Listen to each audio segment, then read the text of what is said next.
বন্ধুরা, শুরু হলো মাসিক শিশুতোষ ম্যাগাজিন অনুষ্ঠান চাঁদের হাসি। আর এই অনুষ্ঠানটি সম্প্রচারিত হচ্ছে রেডিও মহানন্দা ৯৮.৮ FM থেকে এবং আপনাদের সাথে আছি আমি প্রিয়া। বন্ধুরা, আজকের পর্বে আপনাদেরকে জয়িতা দেখাবে টেন দিয়ে কিভাবে তাল পাখা আঁকতে হয় সেটা শিখব।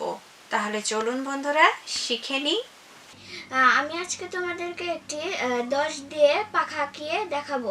আমার অবসর সময়ে আমি আঁকাআঁকি করতে খুব ভালোবাসি। এখন শুরু করা যাক। প্রথমে আমি একটি পেন্সিল দিয়ে স্কেল দিয়ে একটি টেন এঁকে নেব।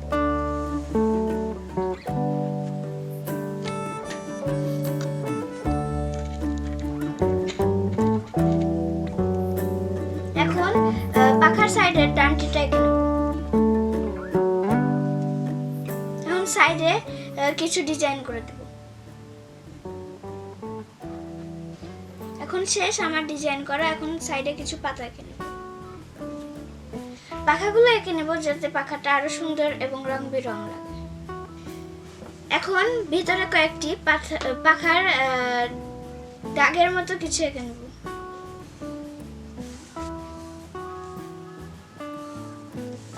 এখন পাখাটিকে আমরা রং করে নেব। প্রথমে কমলা রং দিয়ে সাইডের ডিজাইনের ধার দিয়ে কমলা রং করে নেব।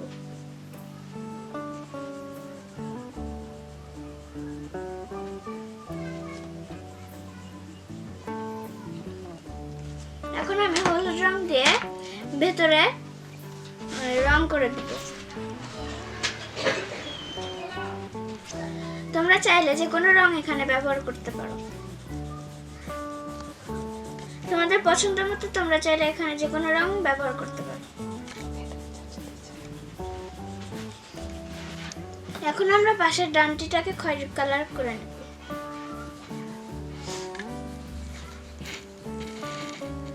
এখন আমরা পাশের ডিজাইনগুলোকে রং করে নেব। এখন এখানে আমরা লাল রং দিয়ে ডিজাইনটি রং করে নেব। এখন আমরা সবুজ রং দিয়ে পাশের পাতাগুলো রং করে নেব।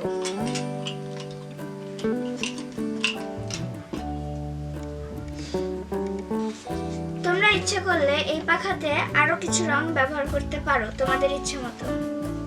এখানে আমি সর্বমোট 5টি রং ব্যবহার করেছি, যেমন লাল, কমলা, হলুদ, সবুজ, খয়েরি। সর্বশেষে আমি তোমাদের সাথে একটি কবিতা আবৃত্তি করে শেষ করতে চাই। আমি বলবো, হাটে যাব হাটে যাব, লিখেছেন আহসান হাবিব। হাটে যাব ঘাটে নেই নাও, নেই ঘাটা নাওয়ের মাঝি আমায় নিয়ে যাও। নিয়ে যাব কত করি দিবে, করি নেই করা নেই আর কি বা নেবে। সোনা মুখে সোনা হাসি তার কিছু দিও, হাসি মুখে যেও আর খুশি মুখে নিও। বন্ধু, জয়িতার কাছ থেকে আমরা তাল পাখা আঁকা শিখলাম, কবিতা শুনলাম। এবারে কি শোনা যায়? এবারে চলুন একজন বাবার কাছ থেকে তার সাক্ষাৎকার শুনে নিই। আমি আমার সন্তানের বিকাশের জন্য প্রথমত চেষ্টা করি তাকে মানবিক মানুষ হিসেবে গড়ে তুলতে এবং তাকে মানবিক মানুষ হিসেবে যে গুণাবলীগুলো আছে সেগুলো তাকে শেখানোর চেষ্টা করি। তার মানসিক বিকাশের জন্য তাকে আর্ট, আবৃত্তি, গান, গজল, খেলাধুলা এসব বিষয়ে উদ্বুদ্ধ করি। বাবা মা পারতপক্ষে আমরা চেষ্টা করি সন্তানকে সময় দেওয়ার জন্য। বিশেষ করে আমার ছুটির দিনে তাকে বিভিন্ন জায়গায় ঘুরতে নিয়ে যাব, সেটা পার্কে হোক, ফুটবল মাঠে হোক, এমনকি নদীতেও তাকে নিয়ে যাই মাছ ধরার জন্য। সে ওই আনন্দটুকু পেল, মাছ ধরা সম্পর্কে শিখলো এবং মাছ ধরতে যে তাদের জেলের সম্পর্কেও তাকে ধারণা দেওয়ার চেষ্টা করি। অর্থাৎ পরিবেশ, প্রকৃতি, জীবনযাপন, নিয়ম কানুন সম্পর্কে তাকে বোঝানোর চেষ্টা করি, শিক্ষা দেওয়ার চেষ্টা করি। আমার সন্তান যদিও এখন ক্লাস 3-তে, কিন্তু তাকে সবসময় মানবিক মানুষ হওয়ার জন্যই আমি উদ্বুদ্ধ করি। আজ শুনলেন চাঁদের হাসির ৯৮তম পর্ব। জানিয়ে দিব অনুষ্ঠান নির্মাণে যারা সার্বিকভাবে সহযোগিতা করেছেন। অনুষ্ঠান প্রযোজনায় সুপ্রিয়া আক্তার, প্রযোজনা ও কারিগরি সহযোগিতায় নয়ন আলী, ক্যামেরায় ছিলেন সোনিয়া শীল, সার্বিক সহযোগিতায় ছিলেন রেজাউল করিম, সার্বিক তত্ত্বাবধানে ছিলেন আলিয়া ফেরদৌস, আর আপনাদের সাথে ছিলাম আমি প্রিয়া। বন্ধুরা, কথা হবে আগামী পর্বে। ততদিন পর্যন্ত ভালো থাকো, সুস্থ থাকো।